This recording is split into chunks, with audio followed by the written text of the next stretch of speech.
Hello everyone, welcome to the Jewish Week Online. We're here at the Broadway Comedy Club in New York City for the Jewish Week's funniest Jewish comedian contest. Let's take a closer look.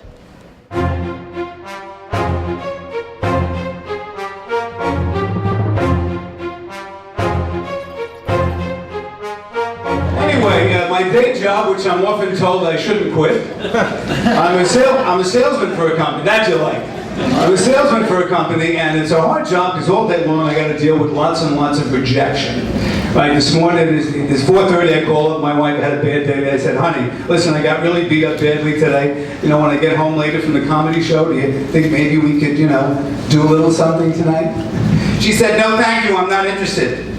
And please remove me from your list." Look, guys, I already know what you're thinking. Oh my God, it's Ricky Lake. I know, I get it a lot. Actually, another celebrity I once got, but I used to be really heavy, and a boy once told me I looked like Danny DeVito as the Penguin in Batman Returns. I do wobble a little, it's okay. And now the recent celebrity I get all the time is a less tan Snooki. Do you know who Snooki is, mister? She's from the Jersey Shore, okay? It's nothing special. But I do have a lot in common with the Snooks. We're both 4'11", and so is Danny DeVito, but whatever. And also me and Snooks, we have the same, this is true, the same learning disability. Like when we read a book, we have to read a page 10 times before we can really understand what Dr. Seuss is talking about. Every time I get up on stage, I learn something new. The last time I was on stage, I wanted to improvise the entire set. I wanted to get up here without any prepared material, and I learned something. I never knew I could get on stage and pee my pants in front of a live audience. And the people who are sitting up front, I think they were really touched by it.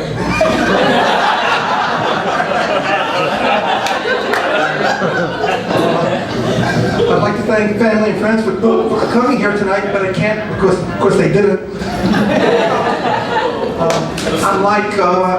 They were thinking that maybe I should have been at my son's wedding tonight. And I'm like, "Hey, hon," and she's like, "What you doing?" And I'm like, "I'm doing fine, I'm good." And she says, "Can you go out and get me something to eat?" And I'm like, "Since we're sitting here on the couch together, you think we could talk about it?" What's the emoticon for "get off your lazy ass"? Yeah, that's the way you're supposed to talk to your children. I'm a psychiatrist, I know.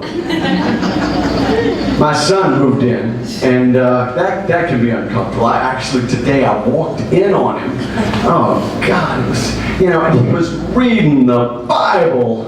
I know, gross. Like next time I come in here, you better be. Oh, that's right, Jewish crowd.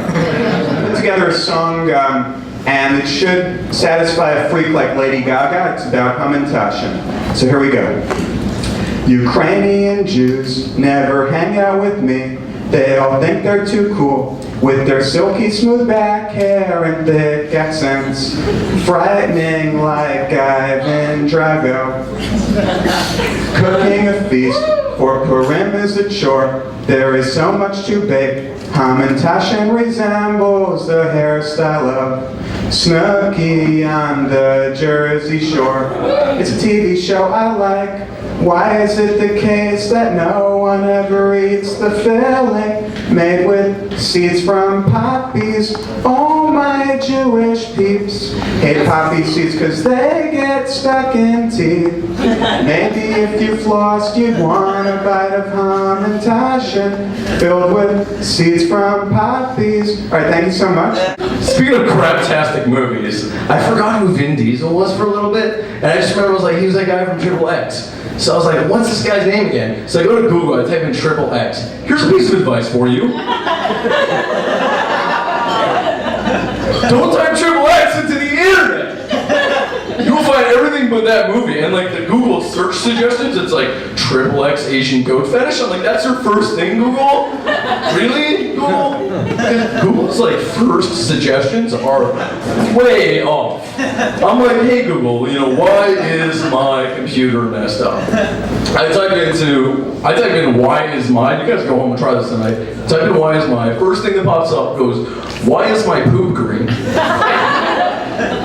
Really, Google? No, but growing up the way I did, it made certain times in my life crazy. Like when I was studying for my bar mitzvah, I brought the Hebrew to school, and I should have known I were about to get asked a question like this as soon as I saw the kid walking toward me. He had the two worst hairstyles of all time at the same time. He had a rat tail come down on the back of his mullet, and some stripes shaved in the sides. He came up to me, he's like, Michael, say something Jewish. Like, dude, it's Hebrew. I don't go up to you and be like, hey, white trash, kick me out of phrase and hooked on phonics. Another awesome time in my life. Every year, the holidays. Because who would the teacher get to tell the class about Hanukkah? The only Jewish person she'd ever seen. Like these kids really cared what my family's in the house doing while they're outside trying to ignite a cross on my yard. In the spring, it's a lot easier to be a Jew because what is the Jewish holiday in the spring? Passover. And the Christian holiday? Easter. Right. Now, on paper they seem kind of similar, but then you realize they're not similar at all. Because Christians, they get glazed ham and candied yam and cooked with Pam and jam. I don't know what Christians eat. But Jews get matzah, which is like cardboard that makes you irregular. But Christians, they get chocolate eggs, chocolate rabbits, chocolate everything, chocolate. Jews get chocolate covered matzah. And yet, therein lies the mystery of Easter and Passover. It's not, where did the Jews hide the afikomen? It's not, why does the Christian guy have a Hispanic first name? It's not that.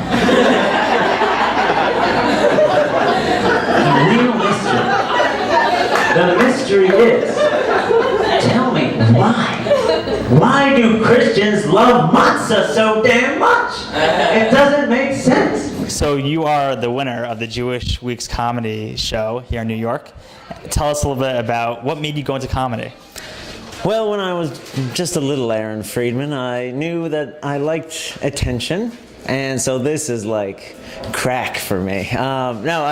I grew up in a funny household, very funny parents and siblings, and we always made each other laugh, and then we put our clothes on. Ba-dum-bum! When you're Jewish, it's kind of in you to be funny, and I mean, God, when you're 8 days old, the jokes are right there. Right. Snip. But yeah, I've always been funny. I've always been trying to be funny, right, and desperate and needy of attention. And you have a lot of jokes that hit during this the show. What joke do you think hit the most? It's hard to say between my interracial Jewish porn jokes or my Jesus, body part jokes, or maybe the saying that the communion wafer is a Costco. Shoot. I'm sorry. Well, what is it? I don't even remember what I said. I was so high on energy. It was funny. It was funny. It was. Oh, I said the matzah is the Costco version of the communion wafer. And trust me, it was funny at the time. And how do you actually come up with your jokes? How long does it take you to write them? And about 10 minutes. Now I think of a topic and I attack it from every which way, which isn't Jewish at all. I kind of, pick something apart and needle at it, and that's Jewish. I very much just keep thinking, I've been a Jew for almost 3 decades. Don't I look great?